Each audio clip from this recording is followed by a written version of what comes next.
Por alguna razón, entre los temas de la farándula más picantes que nos podemos encontrar en programas de chismes están los divorcios y problemas maritales. Simplemente a las personas les encanta enterarse de la vida de los personajes públicos que están presentes en la sociedad mexicana, pero entre los más jugosos están los presidentes. Cada que un presidente o expresidente se separa de su pareja es conocido por todo el país. Esto es porque la misma cultura del mexicano ve con cierta mala cara el divorcio. En un país donde la religión católica y los valores como hasta que la muerte nos separe están tan arraigados a la cultura, es imposible no sentir curiosidad o morbo al enterarse que él hasta hace unos años era dirigente de toda una nación, ahora estaba pasando por algo tan común como lo es una separación. Por eso es que el día de hoy vamos a ver algunos de esos casos de expresidentes que se han divorciado de sus parejas.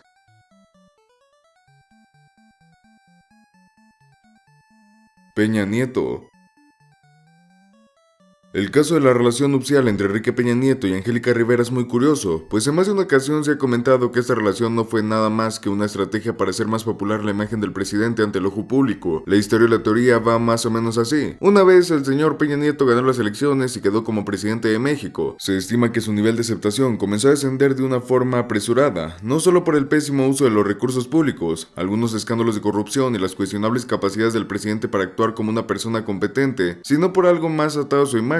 El hecho de que no tenía esposa. En toda la historia de los presidentes de México, Peña Nieto había sido el único que llegó al mandato sin estar casado. Esto claramente afectaba su imagen ante varios sectores de la población. Como dijimos, la sociedad mexicana tiene valores muy arraigados como la religión católica. Por eso los encargados de la imagen pública del presidente le consiguieron una esposa, alguien que solo sirviese como una fachada para tapar ese pequeño agujero en su figura como mandatario. Y justamente esta mona fue Angélica Rivera, mejor conocida como la Gaviota. Algo curioso, pues repentinamente se había divorciado de su marido, José Alberto Castro, y a los pocos meses se anunció la boda entre el presidente y la actriz, siendo que durante los 6 años de su mandato se le pudieron ver juntos en varias reuniones. Incluso la misma Gaviota tomó la responsabilidad de la famosa Casa Blanca. Ya en 2018, cuando AMLO ganó la presidencia y posterior a su toma de poder, poco se supo de Peña Nieto, pues había salido del país para nunca volver, y entre lo poco que nos enteramos fue su separación oficial con la Gaviota. De hecho, la misma volvió con su exmarido al poco tiempo, y todos los involucrados hicieron como si este episodio nunca pasara. A día de hoy, gracias a varias investigaciones y testimonios involucrados en el sexenio de Peña, se sabe que todo esto fue promovido por el dinero y la imagen del político.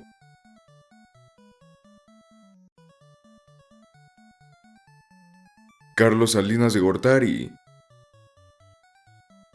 Y como nunca puede faltar en cualquier listado que trate de políticos, Salinas tiene que estar presente casi a la fuerza. Muchos lo recuerdan por ser la figura más polémica dentro de la historia del país, aquel que es presentado como un vendepatrias y que se cree que aún tiene mucha influencia dentro de las decisiones de este país. La verdad es que no es de las únicas cosas por las que se puede señalar a este hombre. Salinas desde muy temprana edad conocería a la que fuese a su futura esposa, Cecilia O'Shelley. Esto en 1958, cuando su hermana Adriana Salinas los presentaría. Casi como si fuera una extraña novela, su primer acercamiento sería cuando Cecilia tendría 9 y Salinas 10 años. Posteriormente, en 1967, se reencontrarían en una fiesta de la Asociación Nacional de los Charros, ya con 16 y 17 años respectivamente. Justamente aquí es donde comenzaría una relación que duraría muy poco, pues Salinas tendría que mudarse a Estados Unidos para estudiar economía. En 1971, la pareja se reencontraría nuevamente en Williamsburg, lugar donde comenzaría de nuevo su relación, y ya para 1972 se casarían en el Distrito Federal. Si esto fuese una especie de libro TV-novela, este tendría que ser el final, pero como muchos se imaginarán, este solo fue el comienzo. Con Cecilia tendría 3 hijos, Cecilia Jr., Emiliano y Juan Cristóbal. Sus contactos y ambición harían que el priista ganase las elecciones en 1988, y justamente eso haría que la relación que tenía con su esposa se desgaste. Hoy en día, gracias al libro que sacó Loret de Mola llamado Escándalos, se sabe que Salinas le fue infiel múltiples veces a Cecilia, esto con la actriz Adela Noriega. De hecho, se rumora que tras haber ganado la presidencia, tener todo el país a su merced, la ambición y la embriagadora sensación de poder hizo que Salinas se corrompiera a un nivel más personal e hiciera este tipo de actos, pues al final nadie podría hacer nada contra él. Claro que esto último es solamente una teoría que se fue formulando con el paso de los años y la recopilación de información. Según se sabe, Cecilia era consciente de los actos de Salinas, sin embargo nunca hizo nada al respecto, y siendo sincero, se entiende por qué se tomó esta decisión. Evidentemente no era conveniente hacer enojar a un personaje como Salinas, y de igual forma ser la primera dama traía beneficios, así que Cecilia decidió pasar esto por alto para poder realizar sus proyectos, y a diferencia de su esposo, ella se enfocaría más en apoyar a la población, siendo que impulsó la creación de los espacios de creación infantil infantil como Papalote Museo del Niño y en apoyar organizaciones enfocadas a la infancia. De su relación con Salinas se sabe muy poco. Se dice que toleraba a su esposo en reuniones familiares más por sus hijos que por él. En 1995 viajaría a Nueva York con su familia. Tras terminar el sexenio y al poco tiempo se divorciaría del expresidente, el cual no tardaría mucho para conseguir una nueva esposa, siendo Ana Paula Virginia Gerard su secretaria de gabinete económico. Ellos tendrían otros 3 hijos, Ana, Patricio y Mateo.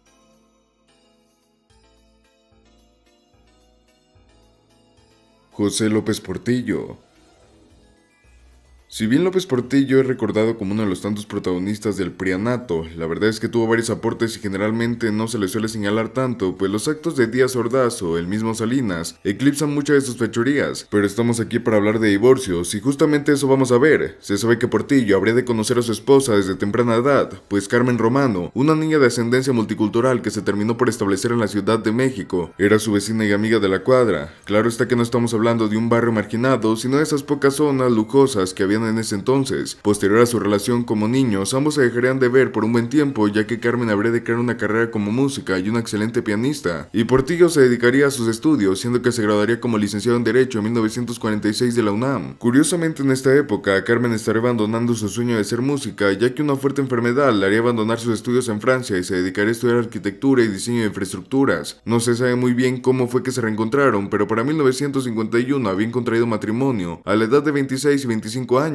Posteriormente el matrimonio tendría 3 hijos, José Ramón, Carmen y Paulina, y tan solo unos años después Portillo se convertiría en secretario de Hacienda, dándole la relevancia suficiente para convertirse en candidato del PRI en 1976. Se desconoce mucho de su vida privada y de su relación sentimental, pues estamos hablando del auge del prianato, una época donde la libertad del periodismo era muy limitada y los medios de comunicación eran muy sesgados, así que evidentemente si no querías que la policía te tuviera cautivo dándote choques eléctricos en los blanquillos, más vale no meterte en los asuntos privados del presidente. Por suerte los allegados a la pareja presidencial como secretarias y ayudantes han servido para recopilar mucha información. Se sabe que para cuando Portillo se convirtió en presidente la pareja estaba muy desgastada, siendo que solo el papel de matrimonio era lo único que los mantenía unidos. También se dice que ambos residían en partes opuestas de Los Pinos, pues no toleraban verse, y justamente esto provocó que muchos de los viajes privados de Carmen a otros países, siendo que se gastaba sumas millonarias en los mismos. Tras el sexenio la pareja se mantendría unida legalmente, pero separada en su cotidianidad, siendo que Portillo vivía con la actriz Sasha Montenegro, con quien ya tenía 2 hijos, y el expresidente se separaría oficialmente en 1991.